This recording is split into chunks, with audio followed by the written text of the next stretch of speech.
அல்லாஹ்வுடைய தூதர் முஹம்மது ரசூலுல்லாஹ் ஸல்லல்லாஹு அலைஹி வஸல்லம் அவர்கள் சொன்னார்கள், இமாம் முஸ்லிம் அவர்கள் பதிவு செய்கிறார்கள், அபூ ஹுரைரா ரலியல்லாஹு அன்ஹு அவர்கள் கூறுவதாக, அல்லாஹ்வுடைய தூதர் ஒரு மனிதரை நினைவு கூர்ந்தார்கள். அந்த மனிதர் ஒரு தோட்டத்திலே இருந்தார். ஒரு நபித்தோழர் அந்த தோட்டத்தை வழியாக சென்று கொண்டிருக்கும் பொழுது வானத்திலிருந்து ஒரு சப்தம் வந்தது.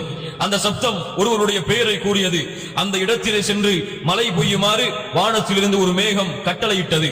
அப்போது அந்த நபித்தோழரும் அந்த மேக கூட்டங்கள் செல்லக்கூடிய திசையிலே சென்று கொண்டிருந்தார். அப்போது ஒரு மனிதர் தோட்டத்திலே தன்னுடைய தாவரங்களுக்காக தண்ணீரை பீச்சிக் கொண்டிருந்தார். அப்போது அந்த மனிதரிடத்திலே அந்த நபித்தோழர் கேட்டார்கள், யா அப்துல்லாஹ் மஸ்முக், அல்லாஹ்வுடைய அடிமையே உன்னுடைய பெயர் என்ன? அவர் சொன்னார் ஒரு பெயரை. அந்த பெயரைத்தான் இவர்கள் வானத்திலிருந்து அழைக்கக்கூடிய சப்தத்தின் அழைப்பாளரிடம் இருந்து செவியேற்றார்கள்.